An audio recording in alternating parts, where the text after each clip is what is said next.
Machiavelli in this Illuminati, all through your body. The blows like a 12-gauge shot. Feel me? And God said He should send His one begotten Son to lead the wild into the ways. Follow me.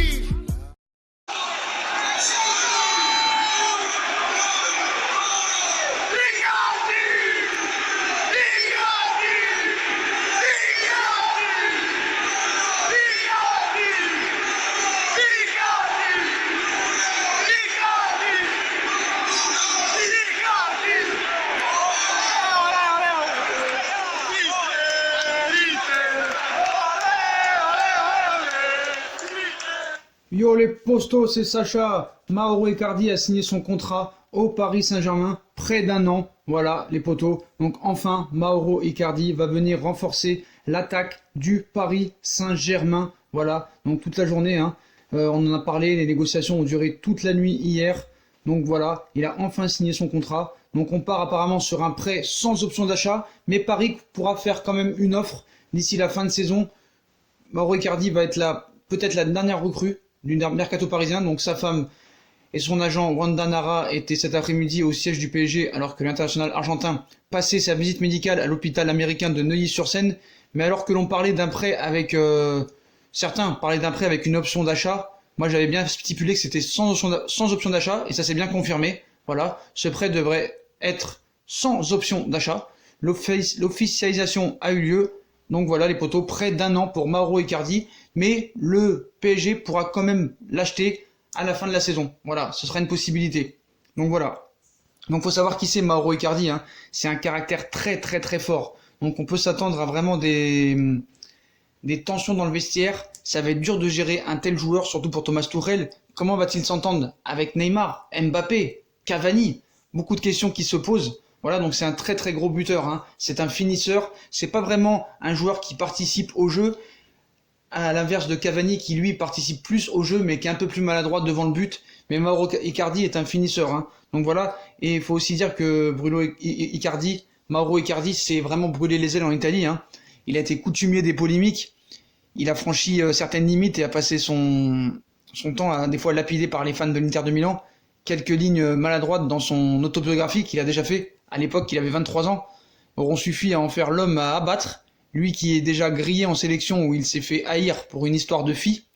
Donc pensez-vous à 23 ans à l'époque qu'on a déjà vécu une vie assez folle pour mériter son autobiographie et déjà une idée farfelue, mais Mauro Icardi n'a pas pu résister, persuadé que son passage sur Terre méritait déjà la postérité, un titre de conquérant, hein, Sempre Avanti, soit toujours de l'avant, pour un peu moins de 200 pages d'anecdotes et de révélations et ce qui n'aurait dû être que le énième bouquin d'une jeune star qui s'aime un peu trop et qui n'a de toute manière même pas écrit, est devenu à l'époque le point de départ d'un clash monstrueux entre l'attaquant de l'Inter de Milan et les fans du club. À quel moment la guerre a été déclarée? Tout simplement lorsque Icardi raconte un incident qu'il aurait opposé à l'un des chefs de la Curva Nord de San Siro, celle où sont postés les ultras du club. Les premières phrases posent le contexte. Il dit: j'enlève mon maillot et mon short pour l'offrir à un enfant. Un homme lui arrache des mains et me le relance avec dégoût. J'avais envie de le frapper pour son geste de bâtard. Je l'ai insulté. Jusque-là, tout va presque bien. Un combat de coq tout au plus.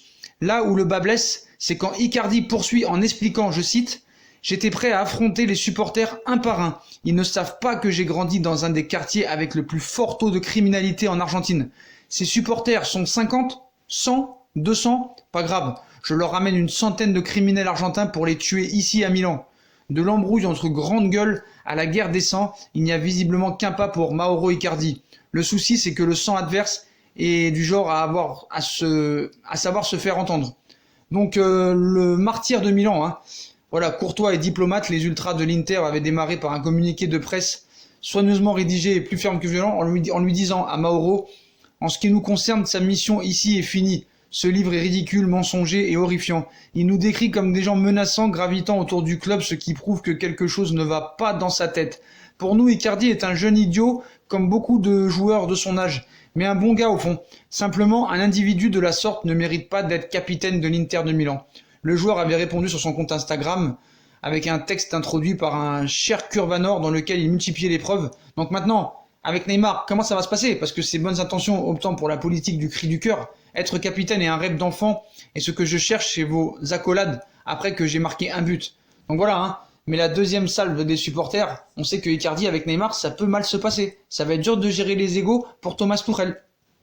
Parce qu'on se rappelle, même la deuxième salve des fans sera beaucoup plus puissante, hein. Dans la Rome antique, le spectacle de condamnés offert aux Lions dans le Colisée était apprécié et les Milanais ont perpétué la tradition à l'époque en exécutant Icardi en plein stade sous les yeux de la plèbe lors du match face à Caligari, si je me trompe pas. Des banderoles hallucinantes étaient déployées un peu partout en vrac. Sans but et sans trophée n'effaceront pas le fait que tu es une merde. Tu inventes des conneries pour vendre plus, sale mercenaire. Ou encore cette tirade, tu utilises un enfant pour te justifier et nous balancer de la merde au visage. Tu n'es pas un homme, tu n'es pas un capitaine, tu es une pauvre merde. Un peu chaud pour un joueur qui a prolongé, qui était sous contrat jusqu'en 2021 à l'époque, et qui avait alors déclaré: mon désir est de réaliser une carrière à l'image de celle de Javier Zanetti, donc un paria argentin, hein, il y en a qui disent. Un Zanetti pas plus attendri que ça par Icardi, l'actuel vice-président de l'Inter a choisi son camp en commentant: pour nous, les tifosi sont ce qui est le plus important et tout le monde doit les respecter. Le cauchemar avait continué sur le terrain, Icardi a dévissé un penalty en ne parvenant même pas à cadrer et l'Inter a perdu face au promu à l'époque pour terminer en deuxième partie de tableau.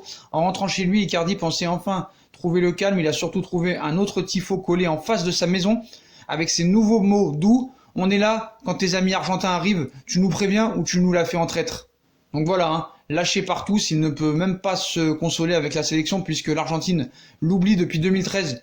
Plus pour des raisons humaines que sportives, car Icardi traîne comme un boulet l'histoire de sa femme qu'il avait piquée à Maxi Lopez et avec qui il s'affiche depuis longtemps maintenant, matin, midi et soir. Pire, il s'était même fait tatouer sur le bras les prénoms des enfants que sa nouvelle conquête avait eu avec Lopez, un manque de délicatesse évident qu'il est persuadé de payer aujourd'hui. Il cite: ma relation avec Wanda n'est un sujet qu'en Argentine. En Italie, il y a déjà 3 ans que si on parle de moi, c'est pour que je fais sur le terrain, ce que je fais sur le terrain. En Argentine, ils cherchent la merde.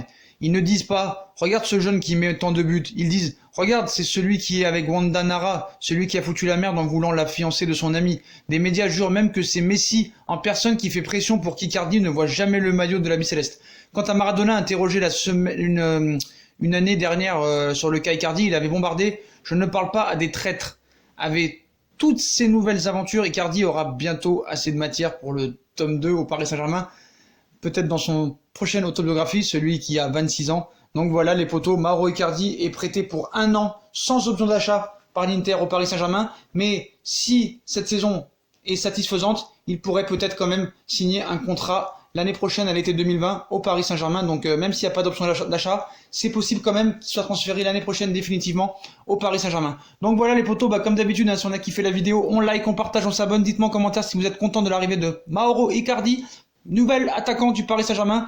Et venez sur Instagram, Facebook, Snapchat. Allez les potos, bienvenue à toi Mauro. Tchuss.